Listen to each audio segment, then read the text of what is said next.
बात मध्य प्रदेश के जबलपुर की है।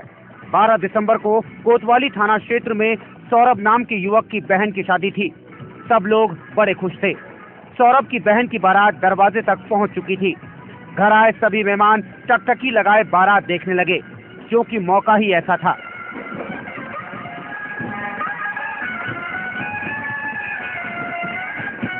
घर में आए मेहमान बारातियों से गले मिल रहे थे, बारातियों का स्वागत कर रहे थे।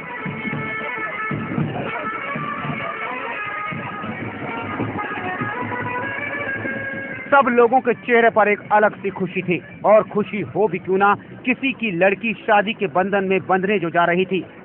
बारातियों के स्वागत में सब इतने बिजी थे कि किसी को काम से होश ही नहीं था। सब बारातियों की खातिरदारी कर रहे थे, कुछ कमी न रह जाए। धीरे धीरे शादी की रस्में निभाई जाने लगी, लेकिन सौरभ की मां के चेहरे पर एक उदासी दिख रही थी, जिसका इजहार करना किसी से मुनासिब नहीं था, क्योंकि बात ही कुछ ऐसी थी। उसे अपनी बेटी की शादी की बहुत खुशी थी, लेकिन न जाने क्यों वो अंदर ही अंदर परेशान थी, जैसे उसका कोई सामान खो गया हो। लेकिन उसने अपनी इस परेशानी को किसी से जाहिर नहीं किया। उसे अंदर ही अंदर एक बात खाई जा रही थी, लेकिन बेटी का मामला था, इसलिए उसने खामोश रहना ही मुनासिब समझा। धीरे धीरे रस्में पूरी हुई। फेरों के बाद सौरभ ने अपने परिवार वालों के साथ अपनी बहन को विदा तो कर दिया, लेकिन उसने अपनी माँ का चेहरा पढ़ लिया था। माँ परेशान दिख रही थी। जब सब बाराती अपने घर चले गए, तब सौरभ ने अपनी माँ से परेशानी की वजह जाननी चाही। उसकी उदासी का कारण जानना चाहा कि आखिर परेशानी क्या है। उसकी माँ ने तब सौरभ को बताया कि उसका पर्स किसी ने चुरा लिया है, जिसमें करीब 1 लाख रुपए और जरूरी कागजात थे। फिर क्या था, सौरभ भी सर पकड़कर बैठ गया, क्योंकि मामला बहन का था। शक करें भी तो किस पर करें। अगर बारातियों पर आरोप लगाए जाए तो उसकी बहन अब उनके घर में थी, और अपने रिश्तेदारों पर शक किया जाए तो रिश्तेदार बुरा मानते। काफी सोचने समझने के बाद सौरभ ने अपने परिवार वालों की रजामंदी से पुलिस में इसकी रिपोर्ट दर्ज करने के लिए हामी भर दी, क्योंकि मामला 1 लाख का था, और 1 लाख बहुत बड़ी रकम होती है। उसने पुलिस में रिपोर्ट कर दी और पुलिस को सारा मामला तफ्तीश से बताया, आखिर चोरी कैसे हुई। जब पुलिस ने सौरभ से पूरे मामले के बारे में जाना तो पुलिस भी चक्कर में पड़ गई, क्योंकि शादी में 1 लाख रुपए से भरा पर्स गायब होना बहुत बड़ी बात थी। पुलिस ने अपना दिमाग लगाना शुरू कर दिया और सौरभ से उसकी बहन की शादी की सारी वीडियो मांग ली। सौरभ के साथ मिलकर पुलिस एक एक रिश्तेदार और बाराती को गौर से देखने लगी, लेकिन उस वीडियो में शक करें तो किस पर, सब लोग तो अपने थे। पुलिस ने वो वीडियो दोबारा देखा। काफी मगजमारी के बाद पुलिस को एक संदिग्ध महिला उस वीडियो में दिखाई दी, जो जबरदस्ती बारातियों के साथ मिलने की कोशिश कर रही थी। पुलिस को उस पर शक हुआ और उसकी जांच के लिए पुलिस ने सौरभ को थाने बुलाकर उस औरत के बारे में पूछताछ की, लेकिन सौरभ उसे कैसे जानता? उसने तो उस औरत को पहली बार देखा था। उसने पुलिस से साफ इनकार कर दिया कि वो उसे नहीं जानता, लेकिन फिर वही बात आई कि हो सकता है ये औरत लड़के वालों की तरफ से इनवाइट की गई हो। किसी तरह सौरभ ने अपनी बहन के जरिए उस औरत की तस्वीर उसके ससुराल वालों तक पहुंचा दी, सिर्फ ये जानने के लिए कि औरत उनकी रिश्तेदार तो नहीं। क्या इस औरत को उन्होंने इनवाइट किया था? लेकिन वहां से भी जवाब ना में आया। फिर क्या था, शक की पूरी सुई उस औरत पर टिक गई और चोरी का शक सीधा सीधा उस औरत पर जाने लगा। उस समय चोरी हुई मेरे मम्मी के बैग से करीब 1 लाख रुपए की, और उसमें बैग में कोई सामान भी था, तो वो भी साथ में चोरी हुआ। तो वीडियो एक्चुअली इसमें रिकॉर्ड हुई थी और बारात का स्वागत में सब लोग हम लोग बिजी थे, उतना ध्यान नहीं दिया। दूसरे दिन मैंने सीडी मंगाई और उसमें देखा कि कोई ऐसा तो नहीं जिसमें चोरी का कुछ पता चल सके। तो एक अज्ञात महिला जो कि भूरी नाम की, अभी आपने देखा है, तो ये वहाँ पर थी, आसपास मम्मी के आजू बाजू बहुत घूम रही थी। तो इससे मुझे शक हुआ। पूरी इसकी फोटोज वगैरह बना करके हमने अपने श्रीवास्तव जी को दिया, कोतवाली टीआई जी को, और इन्होंने उसको ढूंढवाया।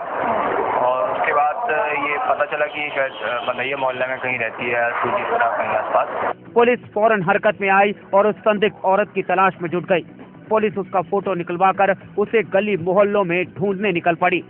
क्राइम फाइटर के लिए जबलपुर से सुभाष दीक्षित के साथ तारिक अंसारी की रिपोर्ट। पुलिस उसकी तस्वीर लिए लोगों से पूछ रही थी कि क्या कोई इस औरत को जानता है। पुलिस उस औरत की तलाश में इस गली से उस गली भटक रही थी। तभी पुलिस की पूछताछ में एक युवक ने उस महिला के बारे में बताया कि ये महिला पास के मोहल्ले में रहती है। फिर क्या था, पुलिस ने सरपट जाकर उस महिला को और उसके पति को गिरफ्तार कर लिया और थाने ले आई।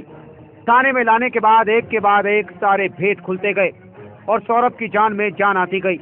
क्योंकि उसे खोई हुई 1 लाख की रकम वापस मिलने वाली थी। 1 लाख चोरी हो गया था नगद, और उनका पूरा बैग ही गायब था। तो इस पर से जो रिपोर्ट हुई थी तो उसमें वीडियो सीडी जो थी, वीडियो रिकॉर्डिंग, उसको हमने बुलवाया था। और उस वीडियो रिकॉर्डिंग में जो देखा तो ये एक औरत जो कंप्लेनेंट थी महिला, उनके चारों तरफ लंबे अरसे से मतलब पूरे समय घूमती रही और वो दोनों पक्षों में इनवाइटीज नहीं थी। इसी पर से फिर इसका नाम पता लगा और इसको लाया गया, इससे पूछताछ की गई तो 1 लाख रुपए करीब बरामद हो गया इनसे।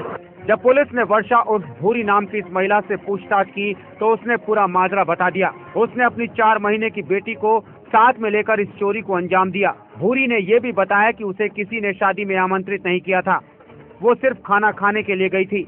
लेकिन पहले तो उसने बारातियों के साथ मिलकर अपनी खूब खातिरदारी कराई और उसके बाद मौका मिलते ही पर्स पर हाथ साफ कर दिया। भूरी ने इस घटना के बारे में पुलिस को पूरी जानकारी दी कि उसने कैसे चोरी की। अब आपके जहन में ये सवाल बार बार उठ रहा होगा कि आखिर भूरी के पति का क्या हुआ, उसे पुलिस थाने क्यों लाई? तो आज आपको क्राइम फाइटर उसके पति की भी असलियत बताएगा, जो पाइपलाइन ठीक करने का काम करता है। पहले आप भूरी की बात सुनिए। मिला था वो, कहाँ मिल रहे थे? 2-4 हो रहा था, वहाँ पर डाला रहा तो उठा लिए थे, भीड़ रही बहुत। अगर डाला था तो तुम्हें बताना था कि ये किसी का पैसा मिला है तुम्हें, तो तुमने वहाँ पे किसी लोगों से क्यों नहीं बताया? नहीं बताए थे हमने। तुम शादी में क्यों गई? ऐसे ही गए थे। तब तुम्हें बुलाया गया था क्या? जी नहीं। अब आपको बताते हैं भूरी के पति के बारे में। दरअसल भूरी का पति भी एक चोर है और पहले भी वो चोरी के इल्जाम में पुलिस के हत्थे चढ़ चुका है। कुछ दिन पहले ही वो एक सब्जी की दुकान से कुछ सामान लेने गया था, लेकिन अचानक उसकी नजर वहां रखे मोबाइल और पर्स पर पड़ गई। फिर क्या था, उसकी नीयत में खोट आ गई और उसने मौका मिलते ही वहां से मोबाइल फोन पार कर दिया। अगर भूरी के पति की माने तो उसने ये काम सिर्फ गरीबी की वजह से किया, मगर सवाल ये उठता है कि अगर हर गरीब ये काम करने लगे तो क्या होगा? सामान खरीदने गए थे, वहाँ पे एक पर्स रखा था, उसमें कुछ मोबाइल और पैसे थे। मैं तो मौका मिला तो हम उठा के वहाँ से फरार हो गए। तो पति पत्नी गाँव में थे साथ में, बाकी लेकिन नल फिटिंग का काम करते, लेकिन ये सामने वाली दुकान में सब्जी वब्जी ले रही थी, फल, हम अकेले थे दुकान। अब गलती का एहसास हो गया, हमने से ये काम नहीं किया। पुलिस का ये भी कहना है कि भूरी का पति भी भूरी के साथ चोरी जैसी वारदातों को अंजाम देता था और पहले भी पुलिस उसे पकड़ चुकी है, लेकिन वो सुधरने का नाम नहीं ले रहा। और इसका जो पति है वो भी इन वारदातों में बराबर का शामिल रहता था। फिलहाल नए जमाने के दोनों बंटी बबली पुलिस की गिरफ्त में हैं और सौरभ को उसकी रकम वापस मिल चुकी है। इन दोनों बंटी बबली का चोरी करने का अंदाज निराला था। ये चोरी भी करते थे तो खुशी के माहौल से। वैसे भूरी और उसका पति पहले भले ही पकड़ा गया हो, लेकिन हम उम्मीद करते हैं कि आप ऐसे चोरों से सावधान रहेंगे। क्राइम फाइटर के लिए जबलपुर से सुभाष दीक्षित के साथ तारिक अंसारी की रिपोर्ट।